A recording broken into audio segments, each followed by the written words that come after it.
Many people in Ukrainian love you because you take our family in safety. You take my mama in Europe in safety. Many people feel love to you because I think 8 million live in Europe.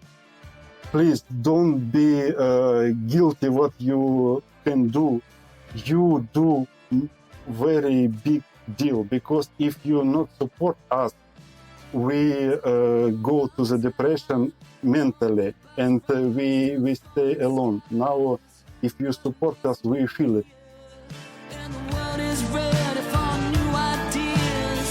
Hello and welcome to a new episode of the Yellow Van Stories. I'm your host and driver, Bastian. We are so happy and grateful that you have made the time to come on board with us today.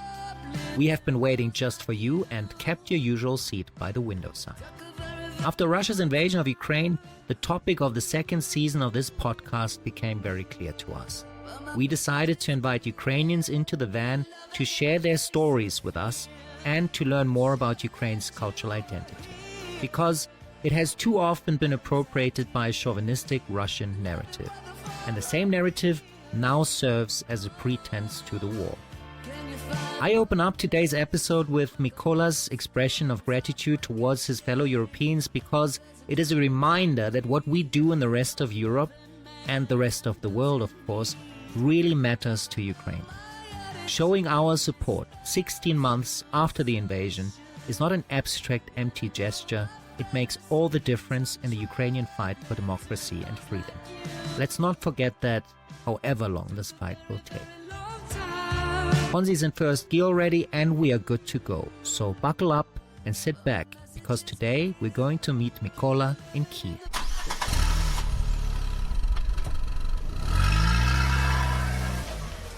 Hello and welcome to a new episode of the Yellow Van Stories. Here with us today is Mykola Kondrashev. He is a cameraman and photographer from Kyiv, and I'm looking very much forward to talking to him today. Hi, Mikola. Pleasure to have you on board with us. Hello, everybody. I'm very glad to see you, to listen you, to speak with you. I thank you what you write this podcast with me. Thank you. It's a great pleasure to have you, Mikola. And just before we start, I just want to point out you had a lot of reservations about whether your English will be good enough for this, and I said yes, it is, first of all. And if there are any troubles, we will just do it together and we will get through it together. I will support a little bit sometimes if necessary. But I think your English is great, and your presence here outweighs everything else, and the stories you have to tell. So that's why we said we'll just go ahead with it, just for the listeners, so they have a bit of a background there as well, right? So, I will just read out a little bio of yours so that people know a little more about you, and then we'll just dive right into our conversation. All right? So here goes. Mykola Kondrashev is an award-winning cinematographer and photographer based in Kyiv, who also holds a master's degree in psychology, actually. With his experience on a wide array of projects, including commercial music videos, feature films, and television series, Mikola has honed his skills to create captivating and powerful visuals. Mikola's impressive portfolio of projects spans the globe, and he has worked with huge names like Coca-Cola, Radisson, and Nescafe. Mikola's dedication to his craft is evident in all of his work, and I'm very excited to welcome him on board the Yellow Van today to learn more about his journey as a cinematographer, how his daily routine has changed now due to the war, and how the deep divide of a war can split right through the middle of the family, and as always, a lot more. So welcome to the Yellow Van, Mikola. Thank you. It's 100% right. And thank you. First of all, I want to speak. Don't show this podcast to Tatiana Chernish. It's my English teacher. And let's start. Okay. Well, after you said that, I am sure she will come across it sooner or later. Okay.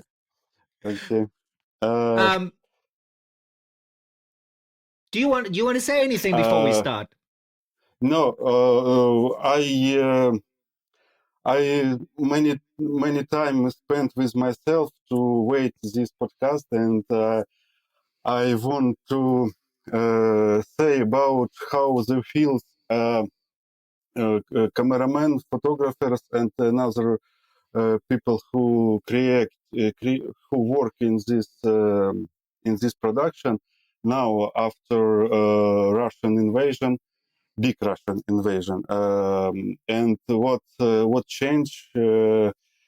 And for be honest, I just speak about my life. Like maybe it's so egoistic, but I I need something who listen me about this year, what's happening, because many changes lives, all lives, not me, another life are quickly changed, and I want to speak. Maybe it sounds like psychotherapy for me, but I really Yes. want. Well, I really want to do this. That Uh, is wonderful. It's always great to have people who really want to be on the show. I've never had it any other way, obviously, because I'm not forcing anyone. But not that I'm a psychotherapist. My word, I have no education in that field whatsoever. But if it's always good to talk about things, and I'm glad that we have this opportunity to talk about a few things. That because you have a very good overview also of the film industry in Ukraine at the moment. This is what I would like to talk to you about, how this has developed for you and also for others, to have a bit of an overview there. But before we go deeply into it, I would first like to know from you, where are you at the moment, actually? I'm in my room in Kiev. It's Nivki, it's area in Kiev. I'm at my home. At my home. All right. And Yeah. and how are you doing? This is like, I always try to check in with people before we get into other topics, like how are you doing? We know we are at a moment, just to give a bit of a background as well, we are now at a moment where there are constant night raids on Kyiv by the Uh, Russian army, like uh, missiles. yes, yes. It's always happened because Nivki it's near the border of the Kiev. It's we listen explosion many times. Today, maybe 2 hours before, we have siren, air siren. Maybe you listen siren if they start again, and I show you how it feels. Just open the window. But at Kiev now, uh, it's very interesting life now. In the night, come to Russian rockets, come to Shahid drones, and So Iranian many people drones, you don't. mean, right? Yes, yes, Yeah. yes, yes. Iranian drones. They call it Shahed. Russian call it Giran 2, but we call it moped. Moped, it's little scooter because she sounds like little scooter, Ah, like this, okay. like it, and they call it. We call it moped. So at night, come moped and come rockets. Many people don't sleep. Go to the Telegram news. Just sitting uh, on the corridor bedroom with walls and don't sleep. And after in the morning, go to the work and life again like before. I don't know how it say. It's very interesting. It's very interesting to see this because coffee works, office works, people work like normal life, but in the night they come again. It's like terrible a story about dragon, like fairy tales, yes, like fairy tale. But it's in Kiev, very big plus for us because I think Kiev have a most stronger anti-air system because I think many embassies in Kiev, and so we safety now. If you look another town like Kharkiv, damage in Lugansk area, Donetsk area, Kherson. It's a lot more. A lot more damage through the nitrates, you mean? Yeah. Yeah, yes, yes.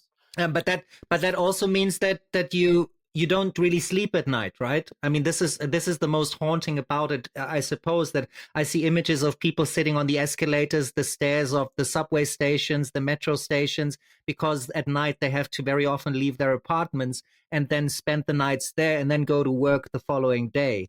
Is that how it is? No, no. It first day it was be when people go to the укрытие, shelter, shoulder. I don't The know. Is metro it? or the Uh, bunkers? no, no. Bunkers. Yes, bunkers. The bunkers, Because we yes. have old. Yes, yes. Because all many home in Kiev was built in USSR time, and USSR always ready to the war with NATO with. Like Yes. no, like this. And we have many bunkers in old building, but now not more people go to these bunkers. Now I think, for my opinion, many people just stay at home because you can, for really, can you don't have changed anything with these rockets. It's like lottery, it's like just you just wait and all, and maybe this psychology work right like this. You don't think about this. Okay, Yes. they come in, they go. They come in, they go. They come in, they go. And because we always afraid, it's you very tired if you're afraid all these Yes. rockets. But That develops no, it's there's a routine that develops with it. Is that what you're yes, trying yes, to say? yes, Yes. yeah, yes, yes. It's routine. It's I think more people have more dangerous as Mm. than people who live in Kiev. How do you spend your nights then at the moment? Because how is Today it for you? I sleep every night. Good sleep. I don't have panic attack now. In the first day when the war to the start, this sound of the siren make me scary because I listen this siren only and old footage from Second World War when German when Hitler sent V2 in London. In Yes. this film, this siren, uh, when you feel this in the street, first time it scared me, but now I'm just sleeping. I need to Okay. sleep. I need to work. Maybe I do editing when it's been my the next in winter years ago. I do editing and near my house our soldiers put rockets, and I do editing of Zanzibar beaches with sun and I make editing, and then near my home is it's fighting. No, So not that fighting. was yeah, defense, like the soldiers defending the city. That was in the beginning in winter last year when Kiev was still in danger of being invaded by Russian forces. Was that Yes, when? yes, yes, yes, yes, yes. I just come from Zanzibar. I'm shooting aerial footage of ocean. Yeah. It's like Which very is very beautiful, sunshine by the place. way. I saw the video. It's very, very beautiful on your Thank you, website. thank you, Yes. thank you. And it's like another planet, and come to here with sand in my shoes, and come to here and watch the start. And first time in the morning, if you don't mind, I speak about this. Okay, Yes, of it's course. By all means. okay. How the mind is work in at this night when full scale invasion is start. I be in my bed and look Telegram news, and always news about they start now, they start after 1 hour, they start maybe 50 minutes, they start is close, and after one Telegram news channel, right, some Russian planes who play it first. They come. They play first and shoot down air system, Ukrainian air defense system. Yeah. The war is now. It's happened. So I write here and put down, close the telephone, and go to sleep. I know what war is coming, but my brain is close this information. I don't know how it works. And when I, after 4 hours, the start bombing Kyiv, siren everywhere, I wake up in new reality. But first my reaction, it's not happened with me, not happened with my country, not happened with Kyiv. It's not Denial. possible. Why? I'm Outright today. denial of it. Yeah. Yeah. Yeah. Yes. Yesterday, I was filming Zanzibar with drinking Coca-Cola, looking like refluxing on the water. Why? What is happening here? So then after everything changed faster, and I go to the one day, half a day I just sit in my room. Another day I take a water. What thinking? Go to the shop, buy the big I don't know pocket with potato. It's like Big bags, like a huge, fun. huge bag. Yes, big. Yeah.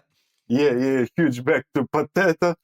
And after do again, try to go to the one place in Obolon. It's near it's part of Kiev. They give Kalashnikov to people who can shooting. They give with if you come with passport, they give you Kalashnikov. But I Oh wow. don't be in army. I am go to this place and they say go away. We don't have Kalashnikov for you. Kalashnikov is ended and go away. And many other people say go away. And after I go to the place where my very Ukrainian military, we call it военкомат. I don't know how you take name of this place where is people go to army first. I don't know how. Like a Okay, dispensary, like a recruiting center. dispensary, Okay, maybe. A recruiting center. Yes, a recruiting center. Yeah, like that's yeah. yeah. Okay, I'm go to this and they I ask I am need. They say you be in army. I said no. He say go to home. I said but I have drone, and he said oh you have drone so come in. So I spent next month with drone in this place and shooting for this Ukrainian army for drones. It's this part of Kiev who close to Bucha, Irpin. Yes. Maybe you see Bucha massacre. Yes, the massacres So that were all over the news, like yeah. basically a year ago, over more than a year ago now. Yes, terrible. uh, Yes. so so we wait here that they come for this side of this and but sometimes army men say me go to the home wash yourself wash your clothes go to home and I come to home can sleep so editing editing Zanzibar footage it's different it's I just I And remember this all surreal. my life It's yeah surreal. Yes, yeah absolutely surreal. Also, it's it's great that first of all, so when you actually, because you said you were first in denial, right, of actually a war, yes an invasion taking place, and I think then you talk about the moment when you go out to get a Kalashnikov. I suppose that was a moment where you realize this is a reality and you want to become active about it, right? So it was this decisive action that you took on your side. I would like to know, because in preparation for this conversation, you told me that mm, your parents your dad is living in Russia. You said he's an orc, something we will still get into what that actually means. And your mom is a fervent supporter of Ukrainian independence. Um, mm, can you tell me how does this make you feel, and how has this um, you know, like influenced your family life in that sense? Okay. Okay, my father lived in Sochi, in not in Sochi, it's a small village in Caucasian Mountains near the Sochi in Russia Federation. My father is 100% fascist, 100% Russian. Putin fans. He always be Putin fans, like 20 years go to the void for Putin, like every speak about Putin. And he supports this war, supports this invasion. It's very interesting conversation with him when the war is start. He, I wait, he called because I think that I'm her son. It's much more necessary than another thing. And I think he called me and sent me like go to the shelter, be careful, please take care. Maybe you want to speak, we speak. I think about this. But Mm. then the war start, invasion start, because war starts before Yes, 8 years. 2014. Yes, Yes, yeah. When the invasion start, they first don't call me, and after they call me, and he not afraid about me. He just be like euphoria of fighters in boxing round. Um, he speak with me like drug users. He speak okay. He speak about Odessa. Odessa town in the sea, in the south, close to the Black Sea, and or right in first by the Black Sea. day Yes. it's 50-50. Yes, yes. And first day it's like 50-50. They have take Odessa or not. Yes, yes. And first day they 50-50 maybe he take Odessa or not. And he called to me and don't ask what happened with me. He said, Одесса– это город русских царей. It means Odessa is city of the Russian Tsar. Russian Tsar, Russian Tsar is create this town. It's we take it. So I tell him, I tell him on this conversation, я буду срать на твою могилу. I said, I take a shit on your grave. So it's I say to him about Odessa. Okay, another point of this view is my mother. He lives in Kiev region, and they when they take a butcher, take Irpin, the village is close to this place, village of my mother, and Yeah. Russian troops uh, come like between okay, it's like 1 kilometer before her village. They shoot by artillery, but they don't come in the village. But some some uh, some shooting destroyed many small buildings in her village, and she escaped to Poland. And He civilian buildings, right, as well. yes, To yes, be yes, clear, yes, so there were a lot of casualties, a lot of atrocities also in Irpin, which we saw yes, afterwards. Yeah. yes. When artillery fight, it's not very close, not very good. I don't know A point good aim. of weapon. Yes, yes. Artillery, 1 kilometer left, one right. Okay, Yes. 20 meters left, 20 meters right, and destroy everything. So she go to the Poland. She and I stay here, and it's not changes. In 1 years after, I speak with my father again, and his opinion don't change because it's only one way. He can't say okay, I'm wrong. He said no. It's true about your biological experiment. It's true about you want an atomic bomb. It's like this propaganda who Yes. Russian make it at first day. He at his brain and he don't change her mind But it shows the because power of the Russian propaganda because it is the only opinion and the only narrative of events that exist in Russia at the moment. It is the propaganda machine at its fullest, right? There are no other media, there's nothing else yes, that influences public opinion, and your dad basically says it 100% as he sees it on television, right? yes.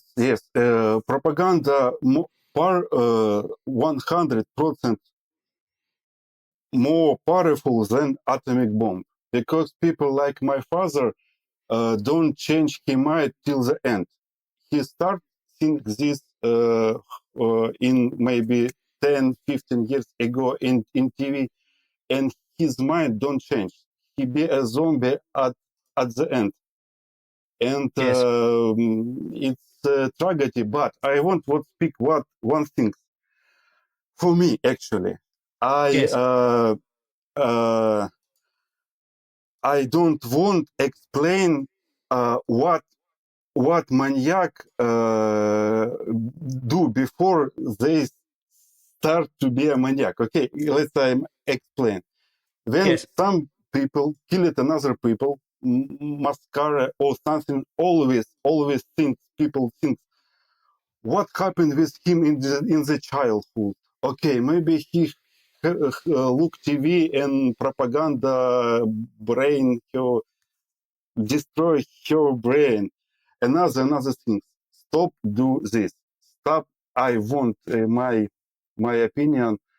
I don't want think about how Russian people is. It's not guilty. He is guilty. Okay, and Yes. it's not. I don't want to be a advocate, lawyer of these people. Okay, is my father fascist? I'm said my father fascist, and he died fascist, and I son of the fascist. Fascism, racism, Russism, Putinism. It's don't care. It's like level of same fascism. Yes.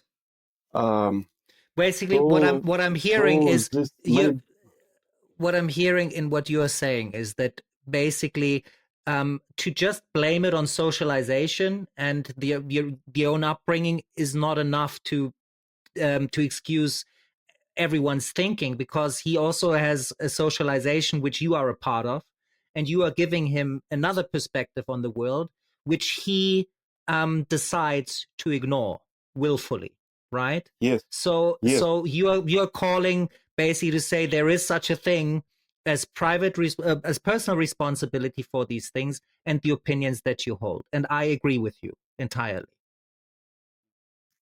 thank you.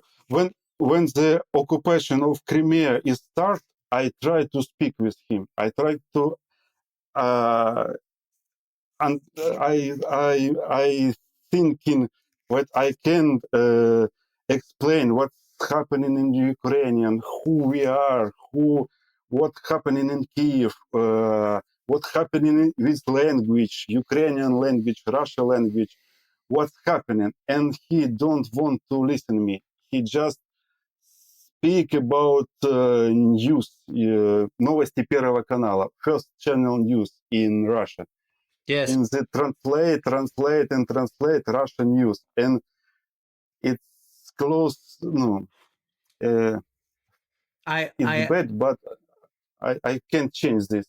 I can't yes. change this. No, I think at some point you also have to realize that this is something that you have no influence over.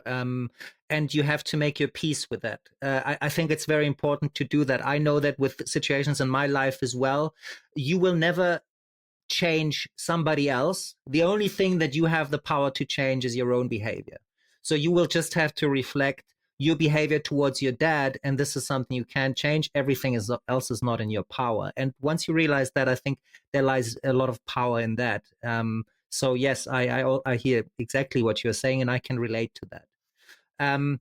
But you have just been speaking about this change. There's actually something interesting that comes to it. First of all, actually, before I go into that, I would like to ask you as well. So your mom is on the other side of that, actually, right? She's a Yes. fervent supporter of Ukrainian independence, has always been a supporter. Has there been a divergence of the two, your mom and your dad, or has there always been a rift after their divorce? What has been the development ever since the invasion there? Okay. My father work in forest. My mother go to this mountain, Caucasian mountain, like a tourist, like a student tourist, a young woman who go to the vacation of the Caucasus mountain. It's USSR time.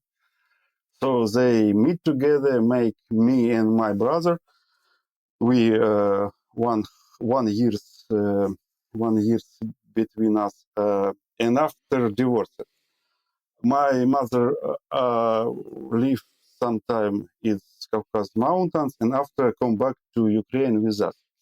Mm. I try to go to my father, and all this time I come to Russia. Uh, no, come in Russia again when I grow up. Maybe I think one time in the 2-3 years I come to Russia. So I grow up and I feel by myself how changing simple people here in Russia and in the village, in the little town, how works maybe propaganda, and I feel like start grow up. It's what we call it Russism. Yes.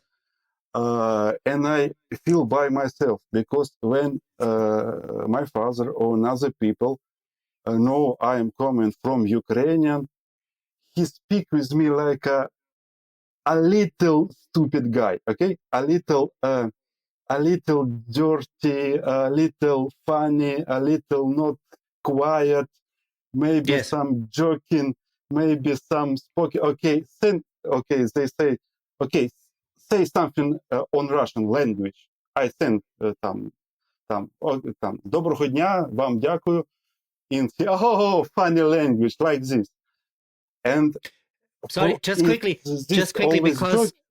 because Little Russia, just quickly, and then you can continue. Sorry, but Little Russia, because you said that is what Russia calls Ukraine, right? It is this diminishing name that they have for Ukraine, which on the one hand, Okay, yes, says it belongs to Russia. That's what it implies, and on the other hand, little as in it looks up to big Russia, who knows what's best for itself. And this view and perspective on Ukraine is basically what's carried through to your behavior of the behavior of your dad towards you, right? yes. Yeah. They call it us. They call it us. One word. Its name. It's look like хохлы. Yes. Хохлы. It mean when Cossack, Ukrainian Cossack in the past, he here like this higher dressed. His name Hohol. It's like on the on the head, like Yes. hairstyle, like with hair. Allow me to shed a little light onto this because I think what I managed more than anything else is cause a lot of confusion here. So on Wikipedia, it says Kochol, a Russian name for Oseledets. Kochol is commonly used as an ethnic slur for Ukrainians. And if we then go to the entry for Oseledets, it says the following. Oseledets, or chub, is a traditional Ukrainian style of haircut that features a long lock of hair left on the otherwise completely shaved head, commonly sprouting from the top or the front of an otherwise closely shaven head, similar to a modern undercut. Most commonly, it is associated with the Ukrainian Cossacks, although first mentions of the haircut go back to Sviatoslav I, and it has recently become a common surname. So, I hope now you get a better picture of what Khokhol actually is referring to. And with that, back to Mykola. So Russian call us chachli, and my father, when he angry, he many times been angry about things, and he called me, "You stupid, ты тупой хохол, you stupid хохол," for son, because this is a part of, I don't know how this speak about. Can I add to it quickly? Because just while you're thinking, interesting in that context as well, and correct me if I'm wrong, is also that the Cossacks were actually on the forefront of Ukrainian independence, right? So calling Ukrainians Khokhol is, on the one hand, is a like diminishing now as it is, but it is also something that diminishes the Ukrainian independence on top of that as well, because the Cossacks did a lot for Ukrainian independence. Would you say that that's correct? Yes. Хохол, it means like, if you want, it's very simple. It's like castration process, because for me, it's Cossack is powerful man who fighting, who live life like a man. But then Russians see another power. He always want this power, like joke about this power. Okay, like you're not 100% of man. You're a whole. Yes. You're not a man like this, because only Russia. Yes. And I think it's not for Ukrainian. Now they speak about Ukrainian. Maybe in future, times is changed. They call him like this for maybe Kazakh people, maybe Georgian people. They call Georgian gryzuny. Gryzuny, it means a little mouse. Georgian gryzun, little mouse. He say about. Maybe then they start work with Kazakhstan. They say like Asian, like small eyes, like this, because it's in her brain. It's not. We can change it. We still with this. Yes. But this is also shows how important language is, right? Because we see how Russians create a language of discrimination against all the other like ethnicities outside of the centerpiece of Russian Federation territory, basically. So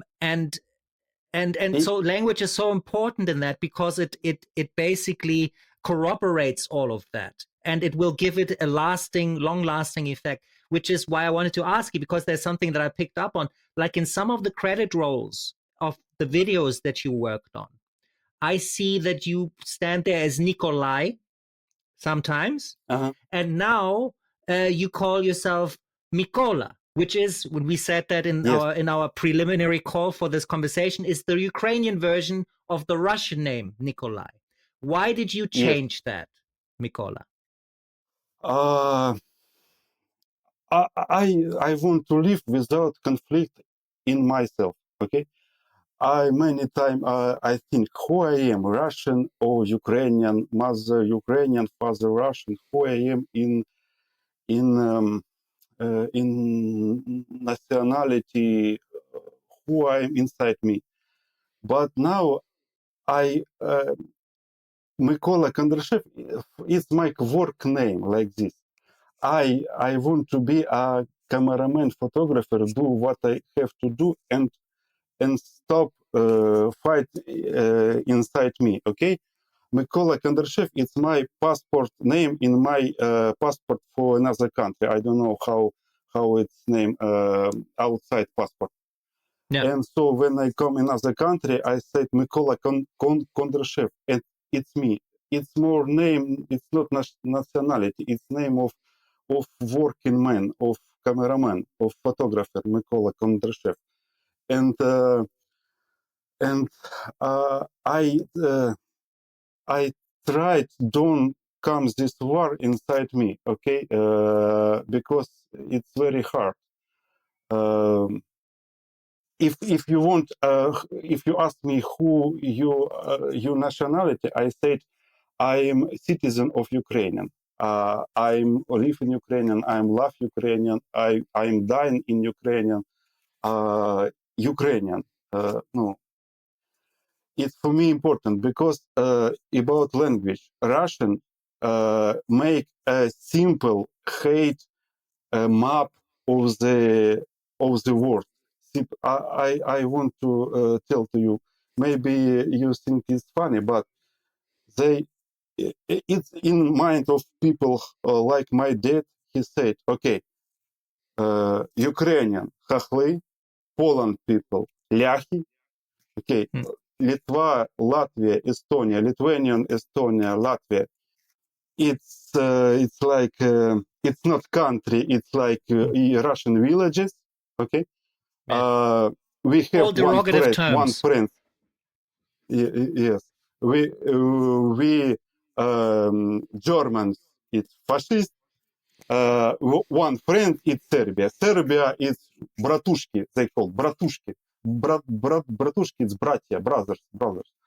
Okay, Mhm. at this map and this map of the world, Moldova people, it's alcoholic. Romanian people, it's gypsy. Okay, it's and Turkish people, it's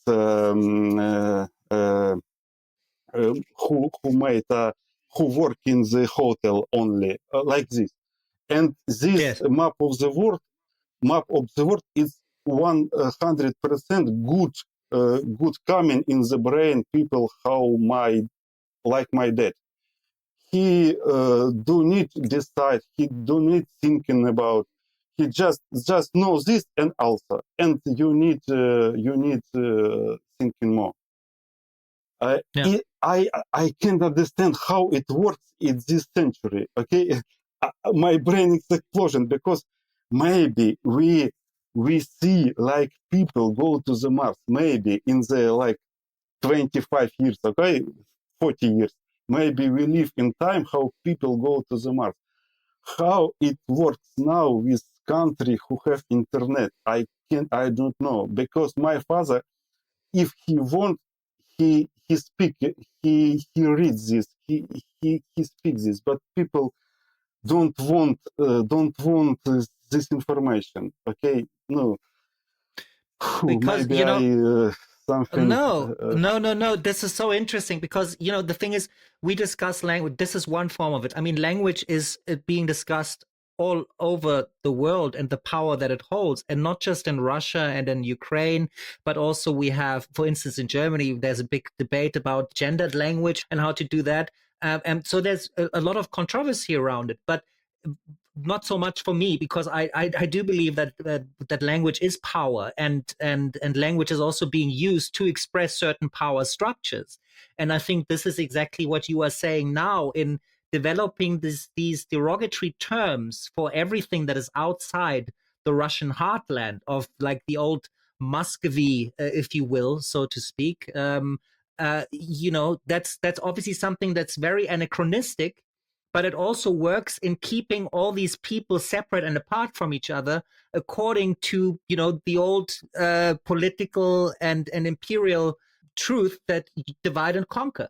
Keep them separate from each other so they can't unite, and that's how you can rule. And I think to some degree that is still being done, and it is found in language and the way that it is being used. To sum it up a little bit, Yes, would you agree with what I yes, just said?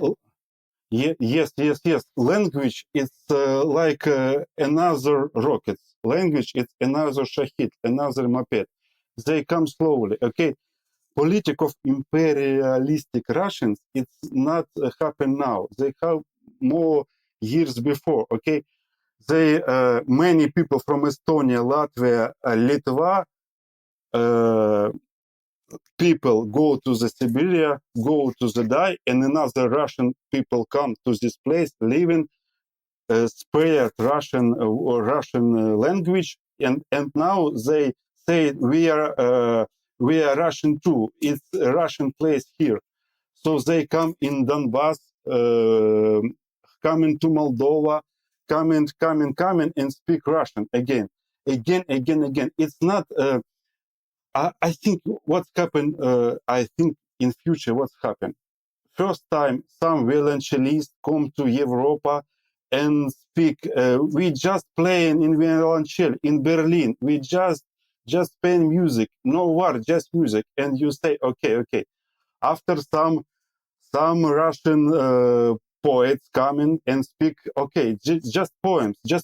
We don't care war. We don't need. After go to the writer, after go some rap singer in the Germany like this, uh, and they invite slowly. You understand? No, I can't explain this. It's not paranoia, but he always do like this.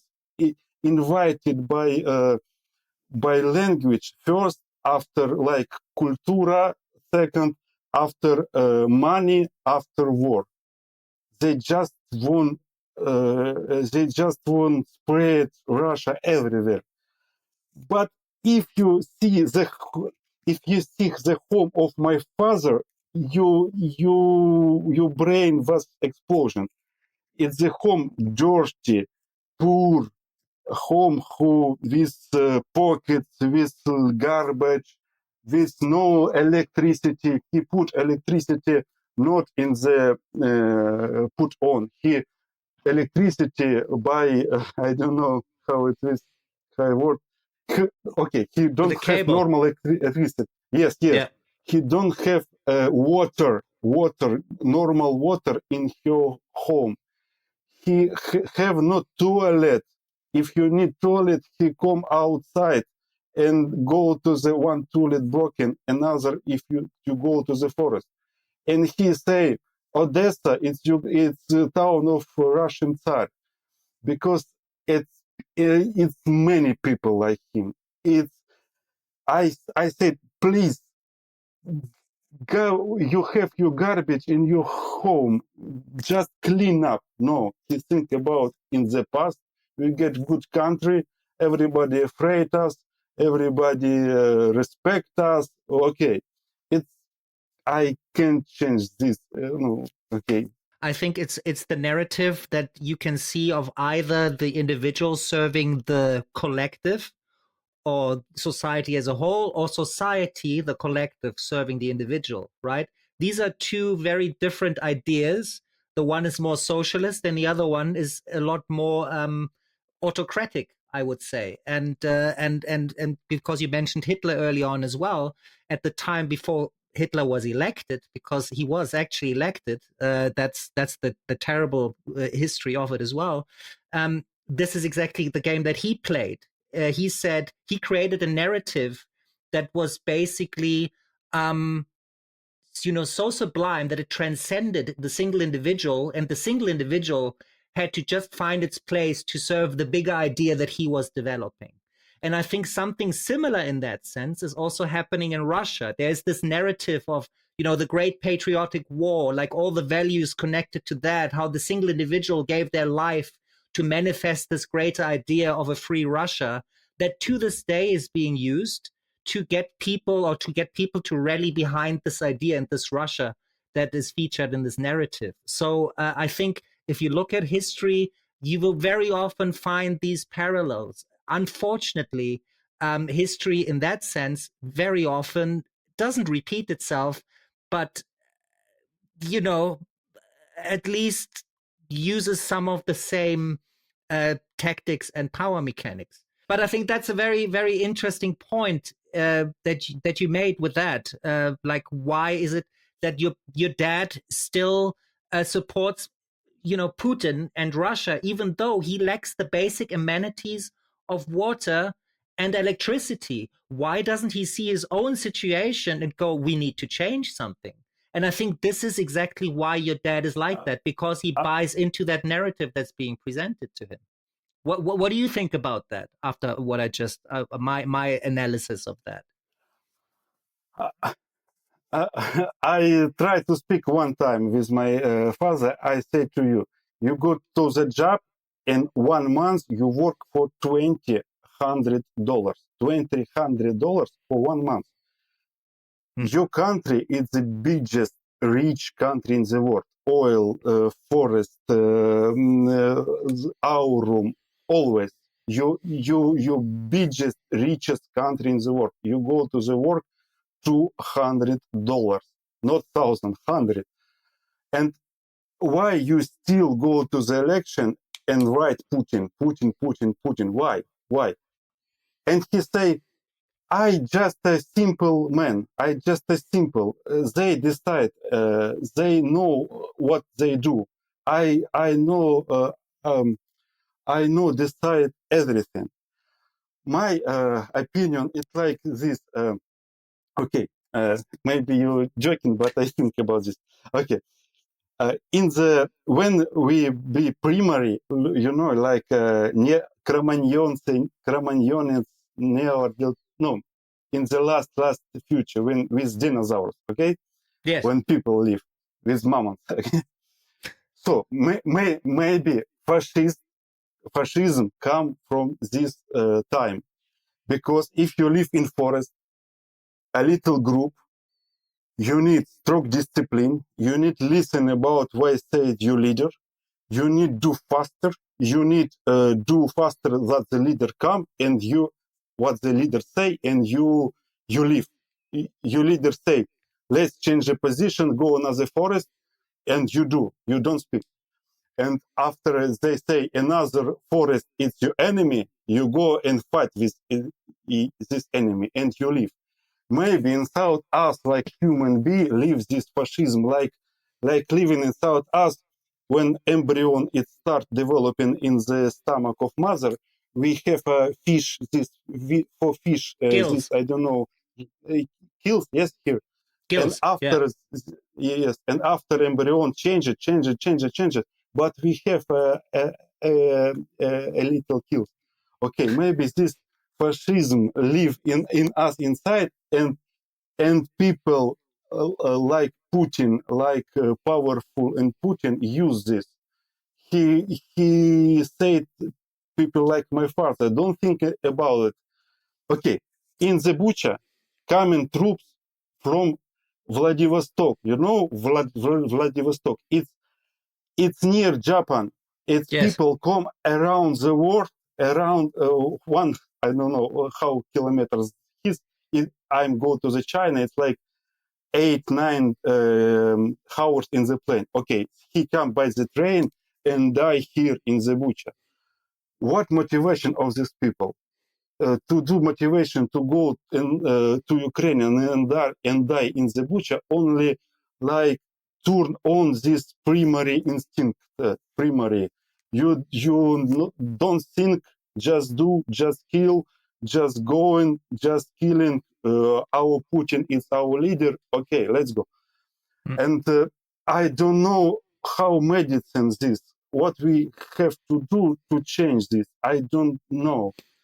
Uh, All people, just like people always yeah. told, never, never again, never again. Okay, only each May of the each year, the war day of remember of war 2, and people said never again, never again. It's again. Okay, sorry, No, I try this to is this speak. is this is this is a very interesting conversation, and obviously this is a very philosophical question. That whether we have all have a little fascist inside of us, that's a very philosophical question. I personally don't want to believe that. I believe that we could. I actually believe in the goodness of people, and I want to believe in the goodness of people. But I do believe that we have put structures in place that manifest the opposite of that. by creating strong hierarchies, by creating greed by design, I believe, and create envy because the shortage of things is something that's also made of design, I believe, and existing power structures are manifested by language, by societal structures, by capitalism itself, I believe. But this is a whole long conversation that would probably fill not just a podcast episode, but an entire podcast in itself. So I don't want to get into that. And that's philosophical. And there's also, obviously a part of it is a very strong degree personal opinion. So I hear you. That's obviously also a possibility that we have those strong, those little fascists, and we have the gills behind our ears. We never lost it. To be honest with you, I don't want to believe that. But that's a personal preference as well. I'm very much aware of that. Let me ask you now, because this has been a great excursion already. By the way, a lot of very interesting topics there. I would now like to shift our attention a little more towards how you are working at the moment and how you are living and how the difference has been ever since the invasion, because I think it's very good that you've said the war started in 2014. We've always made a point of it on this podcast. And sometimes I fall short of making that, though, because I sometimes talk of the war when it started in 2022, which is not correct. Exactly. So when the invasion started, how did things change for you? Can you give us a bit of a summary of that time from then until now? When Russian come to Crimea and take Crimea, my brain look for this like my brain make in the night when the invasion starts. I deny it. I don't want to think about it. I don't think. I don't. When people start dying in Donbass 8 years ago, I want. I make the build before me and this situation. I wall. I built a the wall. wall. You built a wall. Yes. Yes. It's my fault. It's maybe I think many people do like this because I do some working with commercial, and when and in Kiev it's many shooting video commercial for many brands because it's cheapest to rent a staff, cheapest to rent a camera equipment, cheapest to pay to the workers. So many brands from Europe, from Kazakhstan, and from Russian too come and film it advertising in Kiev. And when this war starts, many people close their eyes. What's happening? He go and film it with Russian brands. Russian brands come to Kiev. At this time, Russian troops come to the Donbass. Russian money comes to film industry. They film it a little, no, film it, shooting, photo station in Kiev. This is 2014, right? Just to be clear. Yes, in 2014. Yes.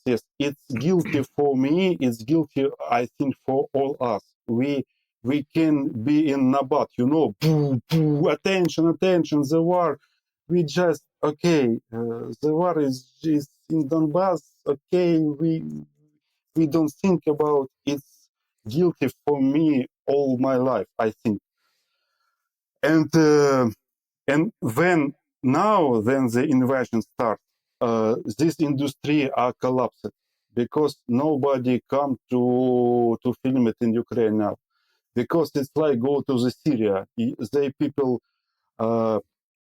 People see Ukrainian. It's it's not possible because not air connection.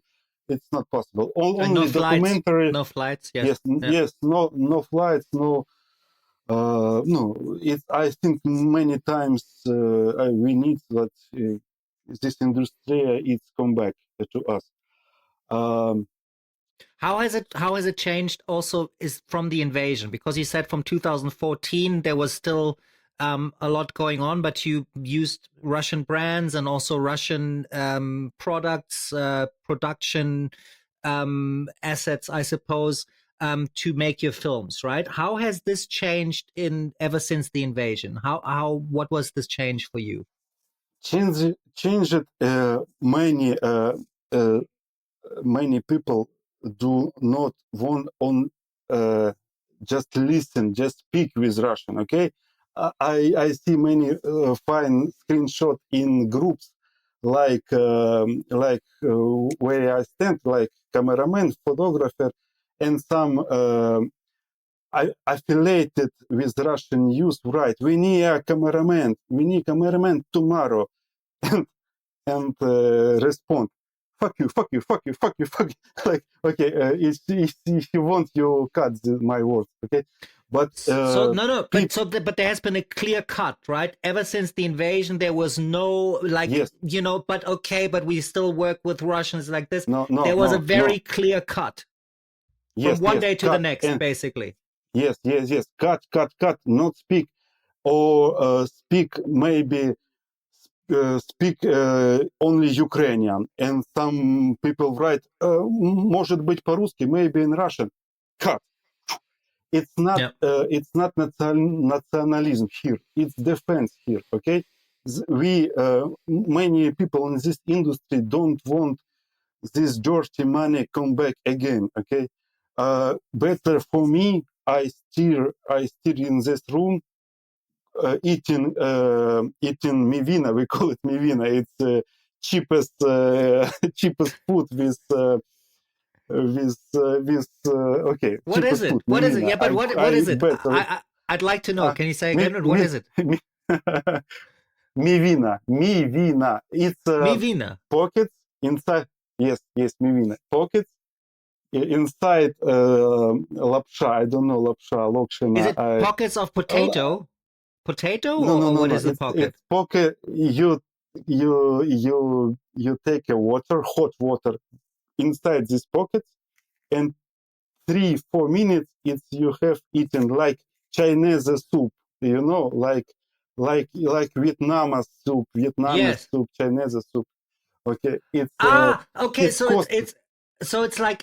it's like an instant soup, basically, isn't it? Yes, yes, It comes yes, in a yes, little yes, yes, bag and sir. you put it in and you. Yes. Okay. I thought it was something Ukrainian, Okay, because I always want to know about some Ukrainian food which I might have not known. I wanted to ask. Okay, so it's an okay. instant soup, basically. Yes.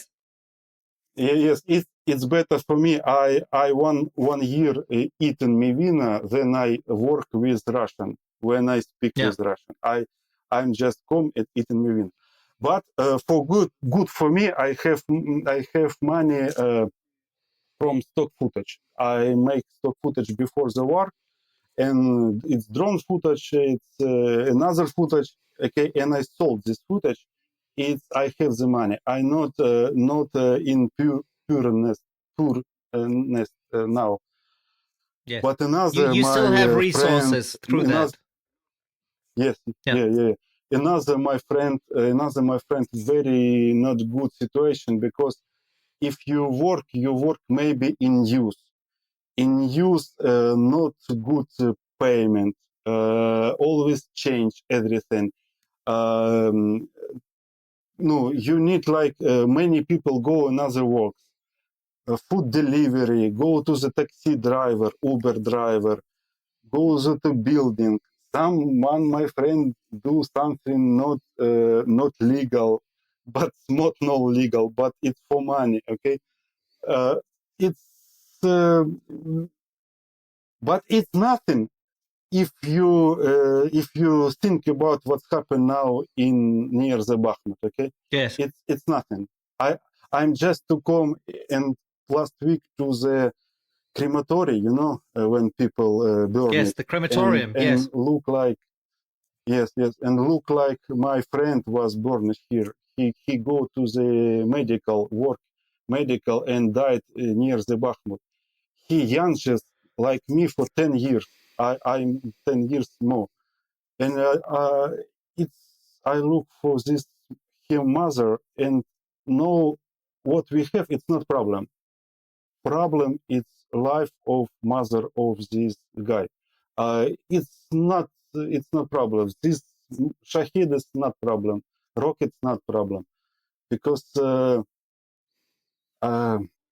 Yes, because I mean, obviously by now, I think probably everybody in Ukraine knows someone who has died in this during yes, this invasion, right? I mean, this who is died? something Yes, that is hardly imaginable for most people also, and I want to make this even an example that I have just recently had. You know, I had a podcast episode with Alex Kraev, who is a punk musician, a great episode, a great guy.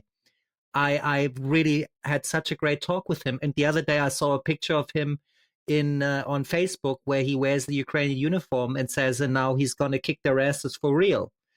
And I saw that, and I didn't even know what to write.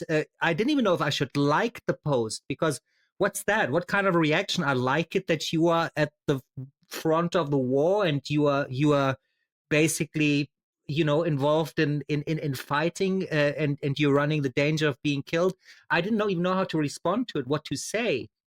But I mean, so I'm just saying, even with my very mhm. limited overview of Ukrainian society, with the few people that I know, it is also catching up with me and catching up with me. I don't know if that sounds terrible, because it's not catching up with me. I'm not fighting a war. I'm not in danger of having to go to the front. But what I'm trying to say with that is that it's the consequences for actual people that I know are observable by me. That's what I'm trying to say by that. So how do you think that actually changes Ukrainian society? Has there been a change? How do you deal with that?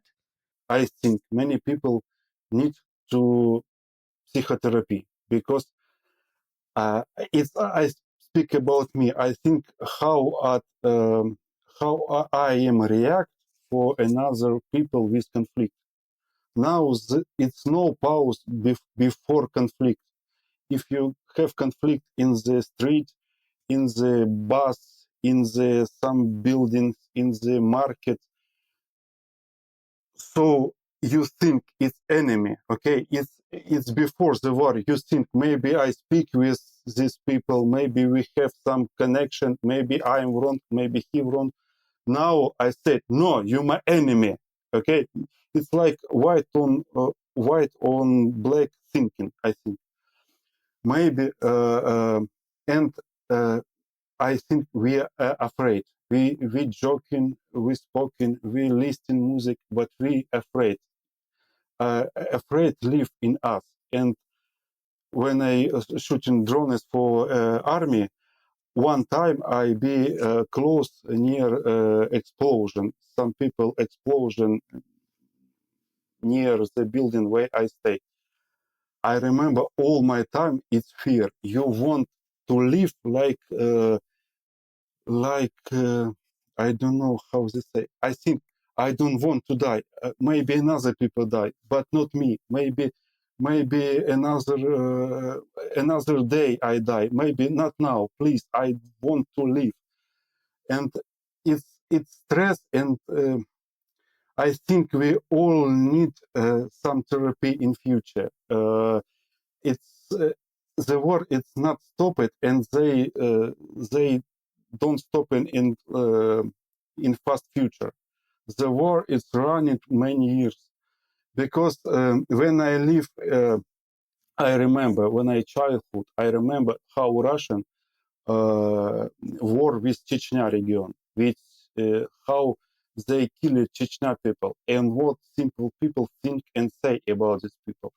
They have two war, Chechnya war. They come, they lost first war, come back, and after I think 4 years came back again and destroy everything, destroy Grozny city by zero. And I think they come back. They come back now. I think 5 years ago, 10, 15. You mean it's like going to be an ongoing No, conflict that will have no resolve anytime soon? I think if okay, let's go. Let's think good thinking, positive good thinking. Yes. Ukrainian army now counterattack, take Crimea, take part of Zaporozhye, Kherson region, Donetsk. come back. But Russians say, you, yes, Donetsk, Lugansk, and Russians say, you occupant now. You occupant now. Yes. And stop it. And after they come back, Russian always come back, and they come back again. So it's very pleasure to me what I maybe I go to the army, maybe I thinking speak this my feelings like this. Maybe after 2 weeks I go to the army, and after I just think about how to live, how shooting Kalashnikov. No, I don't know what happened tomorrow, and nobody know what happened tomorrow. I think thank you for you that you make what you make, what you do. It's like we feel we're not alone. Okay, if you have opportunity to speak to us, we feel we're not alone. We with another people because the border now it's closed, but we know what another country there be people who feel what's happening. Okay, maybe. Okay, so I Thank you, want by to the thank way. you. Thank you. Okay, Thank you, Mikola. I want It I want to thank you. it touches me very much because I'm not really doing anything. I mean, really, all I do is I occasionally sit in front of a microphone and I speak to people like you from Ukraine, just because I just don't want that this is forgotten. I want this to be, that people are aware what is happening. That's all. But I'm not doing much. What is happening is you are speaking, you're taking the time, you're trying to relate something that is so difficult actually to comprehend for someone who is not living in a country that is torn up by a war. And it's good to always remember this, because also I believe if I look at Germany also in comparison, we have so many right-wing tendencies here. In Germany, the right-wing party AfD is at an all-time high of almost 20% in our society. And you said earlier, never forget, never again. And I think we're already in some parts of our societies coming to a point where we are forgetting already, where we are taking all of this for granted, democracy and freedom. And in Ukraine, that you should never take it for granted, because it is so precious and so valuable that you are fighting for it every single day. And this is the only contribution that I can make from far away, from the safety of my own home in front of my computer. So I don't really deserve any gratitude.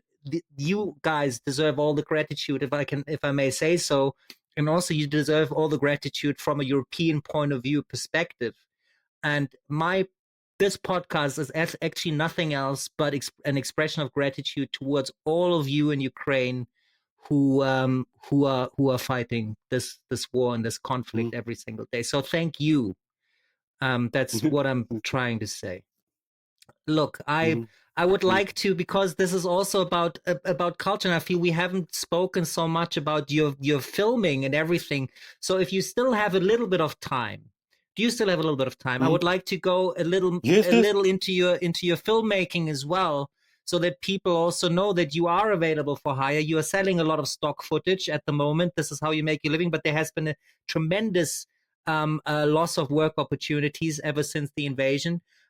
So can you tell me, turning this, making quite a sidestep now, do you remember when you first picked up a camera? Uh, uh, I know it's a big sidestep. I understand. I totally understand. Take your time. yeah, Take yeah, your time. yeah. I remember. Okay, it's I study in university, study psychology. It's I have it's last year of study psychology. Uh, when my study is ending, and I think, do I am really want to be a psychologist, to be a one work with people? And I think to myself, no, I don't want. And after I saw one guy who I live in Kharkov in this moment, and I saw one guy who work in the news, who go to the work in the Kharkov in the red jacket, TSN. It's Ukrainian This news. news channel. Yes. And he looked like slow motion guy like this with tripod, with camera. And I look for him, and I take 100. I remember like yesterday, 150 grivnas. It's big money for this time, to the debt. I buy the camera and go to the working building by worker and the construction building like cheapest work, and work to the this debt is no, stop this debt. I don't know how it works.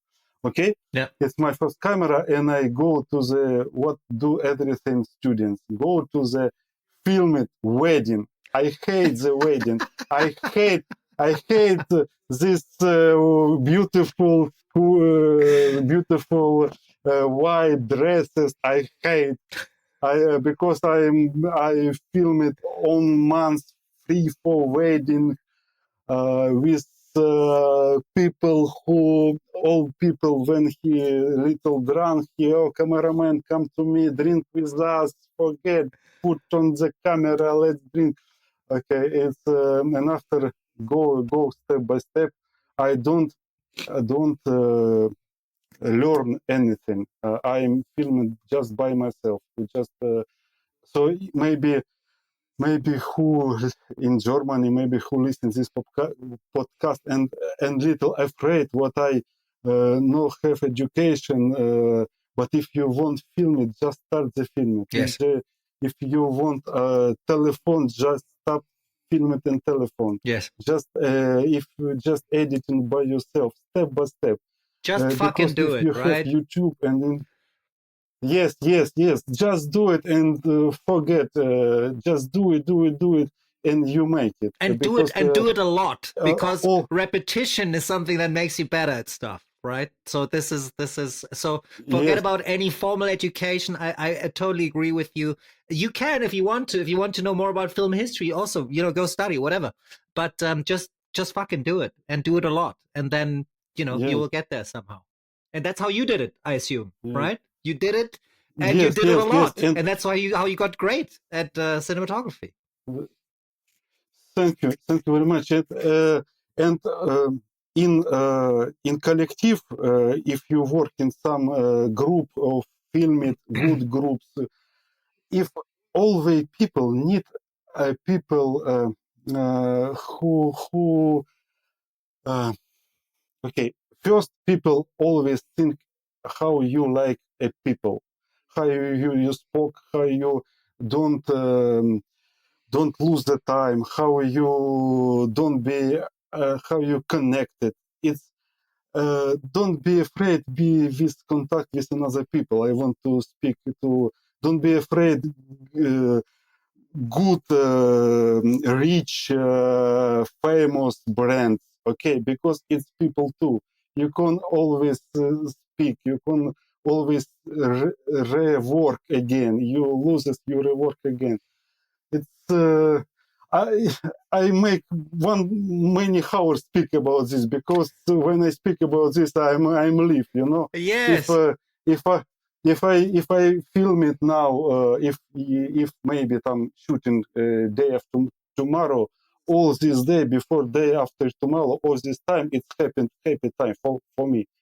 In this month, I have one booking shooting. It's like 20 days before, and I'm living for thinking about this shooting, because it's emotion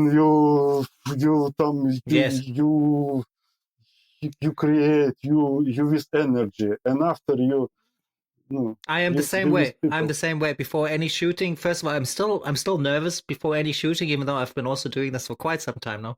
I'm nervous. I in my head I have my checklists. I go through it. I'm excited and all of this. So this even a week before something happens, or when I have a booking, every time I get a booking, I'm putting myself in this position. So I can totally relate. It's also wonderful to see how passionate you are when you talk about this and the whole journey and how you are basically saying, everyone can just do it, just fucking do it, get out there, get a camera, use your phone, whatever you have. The tools don't matter. What matters is your own inner drive and your motivation to do it and the fun that you feel when you're doing it Yeah, as well. yeah. And this will go a long way. And be patient as well. Nothing's going to happen over time. Repetition takes some time, but just hang in there. And then you can become as great as Mikola, because really I can just tell you, go to his website, check out his reel. It's Mm, fantastic. I love it very much, and it's great to see your work. mm. Um, Thank- can I?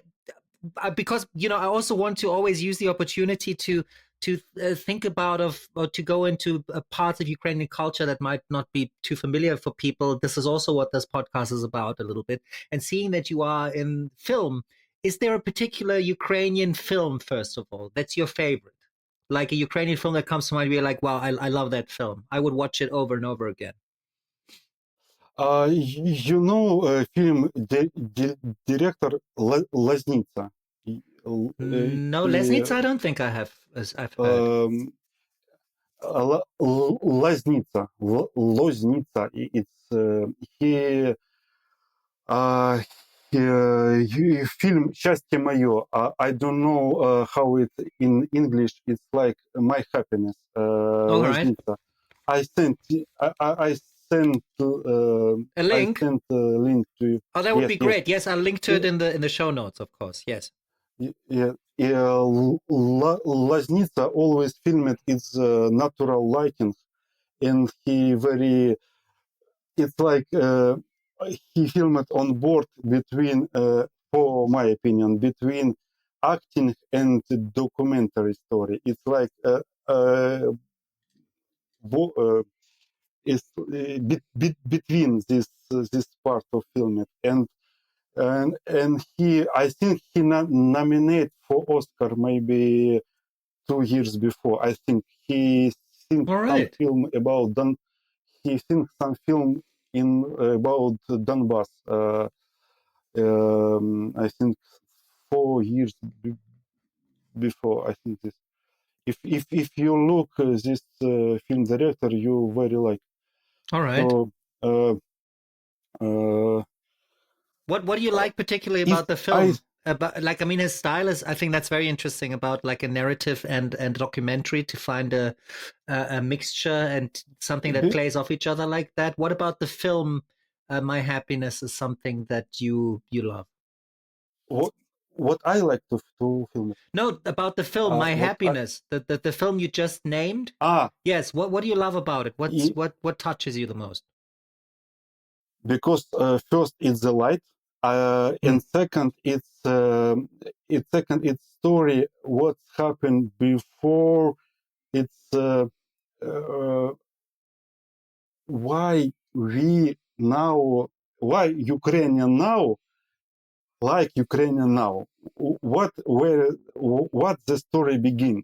What's the story beginning? And he like very good philosophical man shows this why we how we are. Just see this films. He with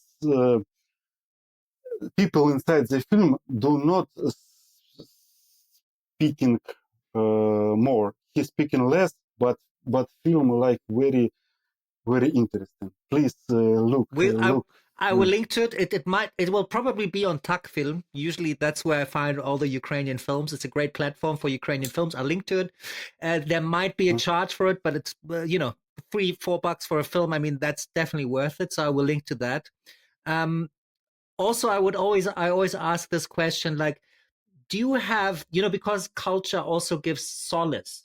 Solace meaning it gives you comfort, right? When times are difficult, when you struggle in life. culture is something that can give you comfort and solace, like a good song, a good film, a good Mhm. meal, something good to eat. Like I always say, maybe borscht, you know. What is it for you? Can you tell me something that comes to mind right away? And really, it can be anything from food to music, anything. Where you're like, well, when I hear this, when I eat this, I feel better. uh, Look, I feel safety if I listen Ukrainian music, Ukrainian song. I feel like at my bedroom and safety, because Ukrainian. If you listen Ukrainian song, woman song, it's poetic. Ukrainian words, it's like I don't lullaby Cradling a with baby. Yeah, yes, yes. It's like ніч, яка місячна, зоряна, ясна, видно, хоч зорі збирай. You you like that's beautiful. you go yes, you go like calm spoken, and when I listen this, I'm not nervous. Okay, I maybe uh, uh, I think I feel like home when I listen this, and I feel shame and guilty because I can use it Ukrainian words, but 100%, because it's it's hard because I'm born in Yeah, Russian village, and I feel in Ukrainian like it's not my home first time. yeah, When I'm it's very interesting to understand how I more and more go to the Ukrainian culture. How I far away Russia. I'm far away this мы должны сделать, мы будем. No, I stay away inside me. Okay, it's very interesting for me to understand how I'm changed. Um, I feel a little strange when I try to speak Ukrainian because I always say something funny, always joking with me. It's Ukrainian. It's good people. Okay, it's normal people. It's lovely people. It's not aggressive people, not expression people. It just need to feel it. Okay, when you go to the another country, you just feel. You not commenting everything. You no need change everything. It's country, it's people. You just put your shoes away and listen and eat and laugh and speak. All, I won't be with these people. Okay, I want to die with people, live with people. I not want to be Russian inside. Okay, so maybe this happens. This podcast listen some Russian. I don't want with you.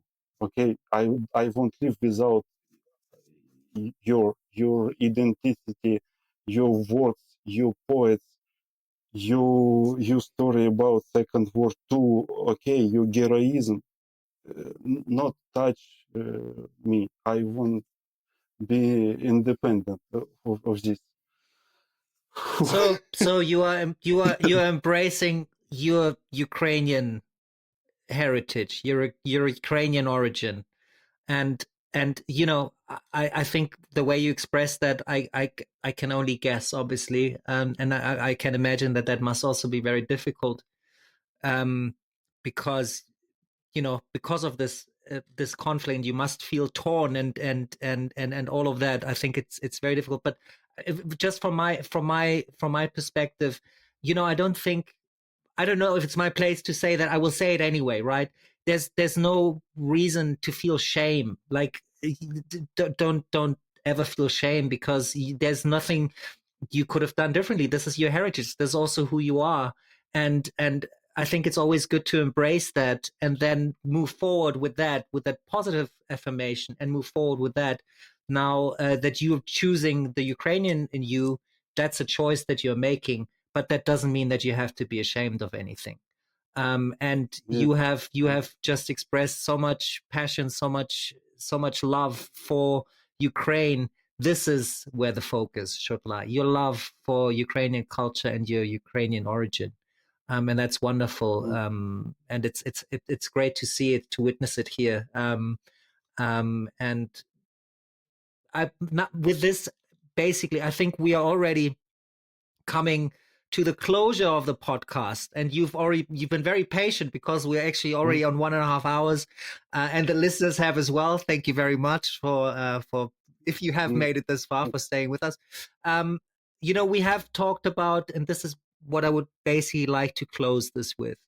And I know sometimes this question is very difficult, and sometimes I'm not even sure if I should ask it, because we've just covered, that the whole of Ukraine will need psychotherapy after this war, which is understandable because obviously there's so many traumata, there's so many things that have to be addressed afterwards and to be processed.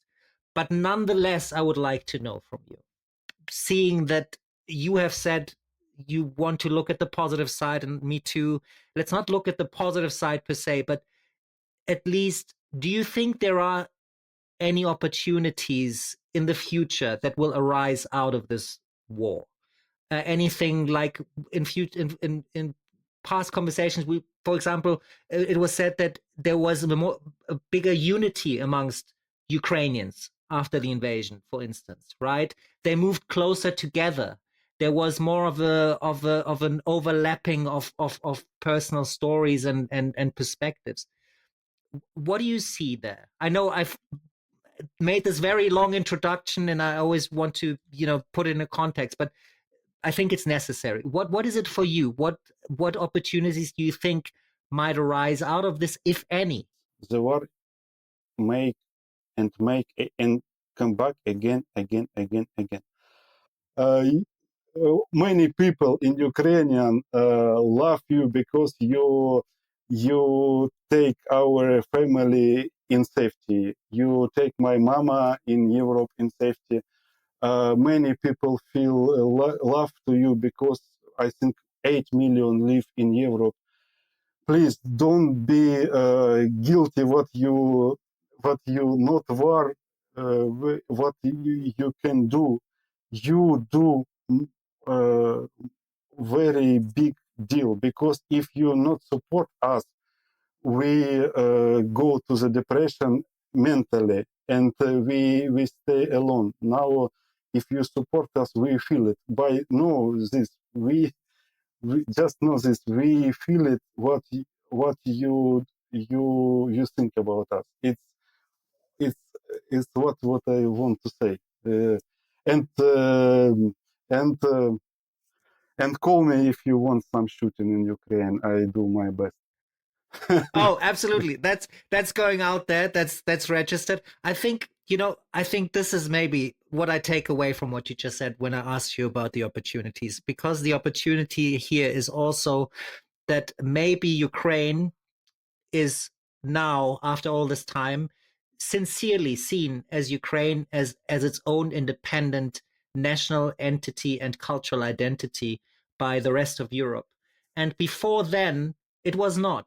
Before then, it was really Yes. seen still as an extension of the old Soviet history and of a Russian empire that had not existed for a long time. And maybe the opportunity in this is that we can all check our perspectives about this and come up with something better than the way that it has been. So this is one of the opportunities in this, without taking away anything from the current crises and atrocities that are happening every day.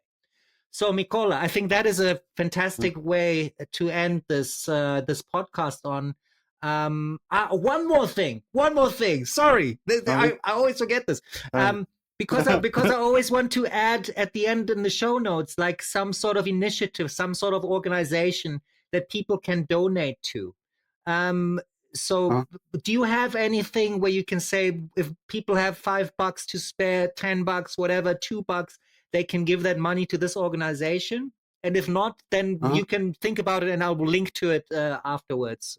Anyway, is there anything you can think of? Yes, I can say this. Yes, of course. Okay. Yes, by all means.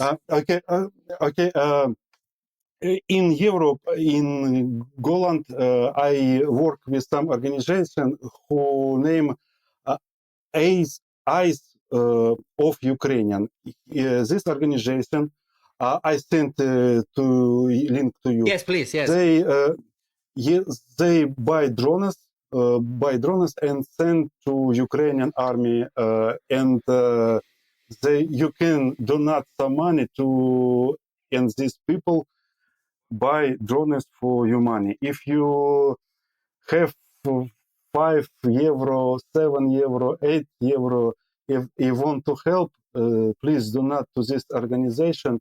I'm 100% know that these drones go to the directly to troops who need the drones.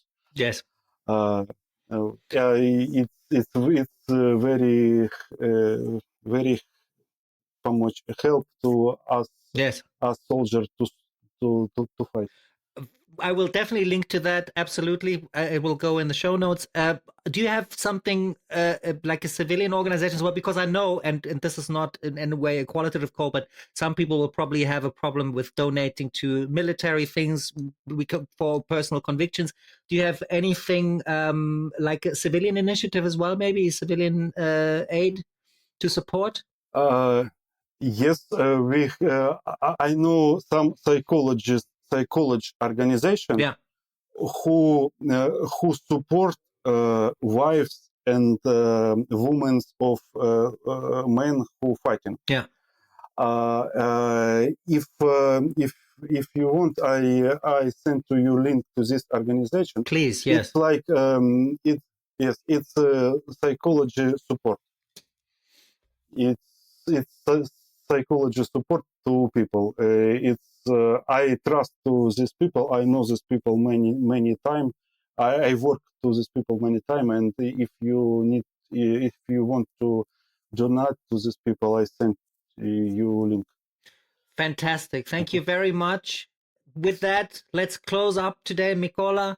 It was such a pleasure having you with me today, having you with us in the Yellow Van. Thank you for taking the time for all the insights you've shared. I wish you all the best. Let's stay in touch, and okay. Hopefully we meet in Ukraine one day or the other. It would be a great pleasure. Okay. I will be happy if we meet in real life in Ukraine. Bye-bye. And with this, we are at the end of this week's ride in the Yellow Van. Thank you very much for coming along with us today. And thank you, Mikola, for your stories and insights, and for your trust in me and the work we do at Mind the Bump. The links to his works and video library are in the show notes, along with everything else we discussed today.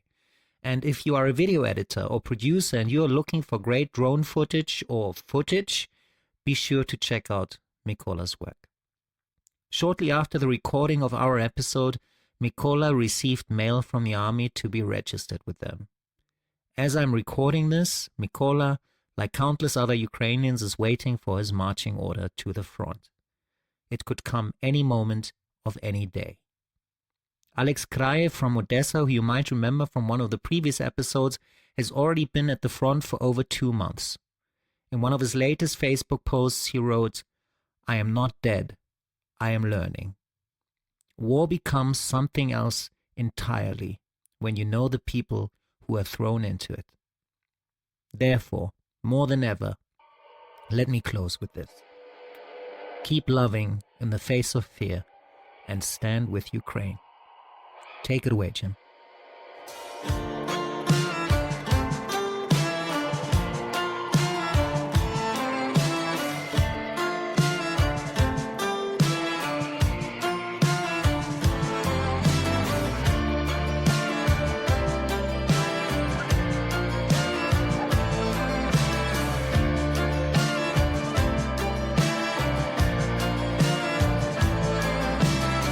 It took a long, long time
message is clear.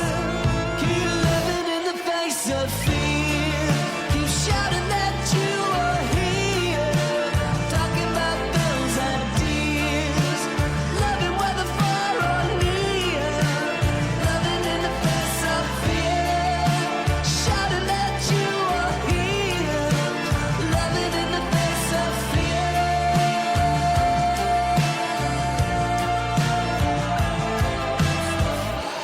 Of your life, are you standing for your right?